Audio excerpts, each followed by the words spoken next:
Harry didn't put the boot in. He didn't put venom in the statements. He just made sure that people knew that he had wanted the meeting, and that it was the palace side who had stopped it from happening. The palace side, or do you think it was the king himself? I mean, because I remember Harry. We both read Spare, and we both seen all the documentaries he's done. He's not pulled punches about the people that were around the late Queen, or he had nicknames for certain private secretaries, and he was less than complimentary by people about people in the royal household. Do you think it was the royal household that kept them apart, or is it the king's choice that he didn't want to see his son? I think ultimately, if the king had wanted to see Harry, the king would have seen Harry. I mean, I'm sure that Harry probably had some time dealing with the staff, who we know that he hates, and that was probably a difficult and frustrating experience for him that he didn't enjoy. But I think if the king had wanted to meet Harry, the king would have met Harry. Yeah. And honestly, it's sad. Like, I completely understand that there's a lot of anger towards Harry, and I understand why. And not just within the royal family, but also publicly. He's not a hugely popular man in Britain anymore. But I think one thing that the royals, that Charles and William, should take really seriously is the framing for this visit was the military and veterans. Harry was here to celebrate a project that was launched as a royal project. It was launched while he was a working royal family member. As you've said, Charles and William, they all showed out to support it back in 2014. It's a fantastic project. You've got the government were represented. Johnny Mercer turned out to support Harry. In fact, on the Tuesday, he was at a conference with Harry. So if the government, Conservative government, they're going to be pro-monarchy voters, and probably a lot of Conservative voters don't like Harry very much. But if Johnny Mercer can see, as Veterans Minister, that the project shines brighter than people's feelings about Harry, then the royals should be able to see that too. Well, let's talk about that Invictus ceremony a little bit. I was there. I was very lucky enough to... I was quite high up in the seats. I had to bring binoculars to see what was going on. Opera glasses? Did you have the opera glasses? No, I didn't. I had binoculars because you're quite along with the press, are quite a long way away from the actual ceremony. And it was clear that no members of the royal family would turn up, as we were talking about earlier. But there were a lot of people there. We had Mark Dyer, which are an old friend of Harry's. Major figure in Harry's life. Yeah, major figure in Harry's life. I think Jamie Lowther Pinkerton, his former mentor, was also there, and he was surrounded by people who like him. One of the most provocative, possibly, that's my word, provocative, guest would have been Earl Spencer, which is Princess Diana's brother. Yeah. Now, he famously, at Diana's funeral, with a very strongly worded speech, an address that got a round of applause from people outside Westminster Abbey, talked about blood family and blood relatives and looking after William and Harry. He doesn't get on with King Charles, but he was there with Diana's sister and some cousins to support Harry.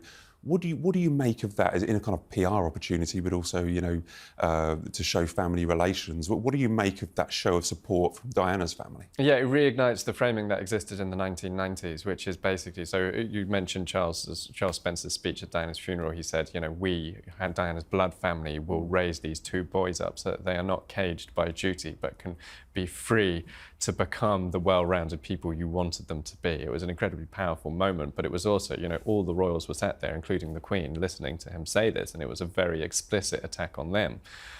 So, obviously there's some bad blood in the history between the two Charleses, but also, the allegation against the monarchy back in those days after Princess Diana died was emotional indifference. There was also this whole thing about whether they were going to come down from Balmoral, whether they were going to see floral tributes. It was all like, the headline in The Sun, I think, was, "Where is our Queen? Where is her flag?"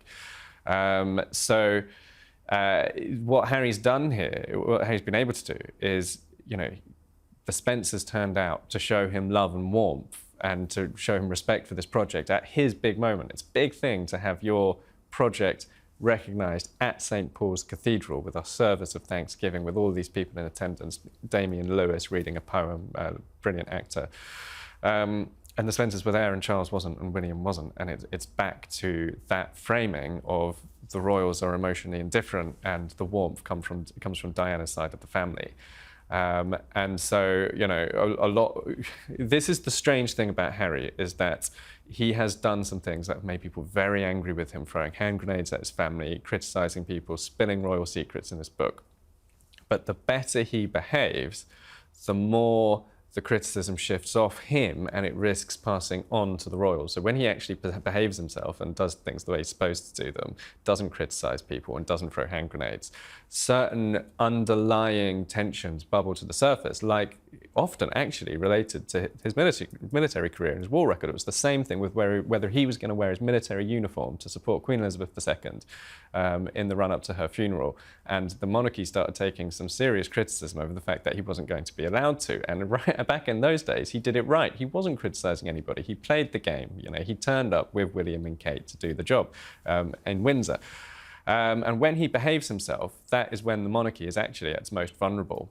And that really is what has happened here. Is I think that Charles and William maybe did not realise that the greatest threat to them is actually Harry behaving himself.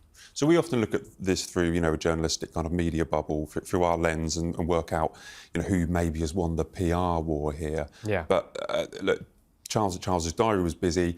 I understand why the king is utterly furious with Harry. Of course. All right. I mean, absolutely. you know, let's get to the bottom. You mentioned about hand grenades and insults and stuff like that. The trashing of the family, you know, has been dreadful. The PR that Harry has failed in the last couple of years, and now you're suggesting that he's behaving himself. You're right, both him and the Duchess of Sussex have kind of detoxified themselves. Yeah. They haven't been criticising anyone, but there is a danger that you're pointing out there, that public sentiment could shift. But I think there's so much water under the bridge that I think many people still feel incredibly bitter.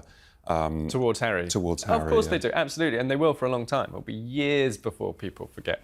Harry and Meghan, you know, disliked by around about 2/3 of Britain, I think. And Harry used to be liked by 80% of Britain, and Meghan as well. She was liked by 55% of Britain right up until the moment they quit. You know, through that whole year in 2019, when they say that they were pilloried by the British press.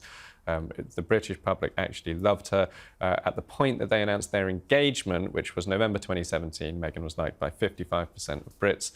In November 2019, when they quit, right before they quit, last polling before they quit in the January of 2020, she was liked by 55% of Brits.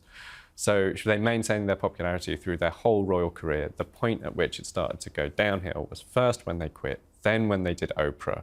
And obviously Spare also made people very angry with them. But one of the ways that the royal family weathered that storm and came out predominantly on top, winning the PR war of those big kind of bombshell interviews, was that they didn't fight back.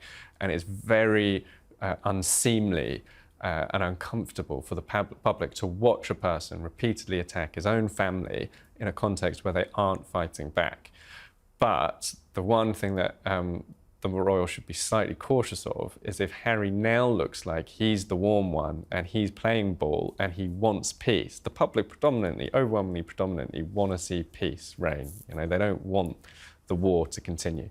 And if it looks like Harry is a partner for peace, but Charles is shunning him and snubbing him, there is a risk that it flips and it looks like Harry is the one who's not fighting back. And that is actually where the risk to them lies.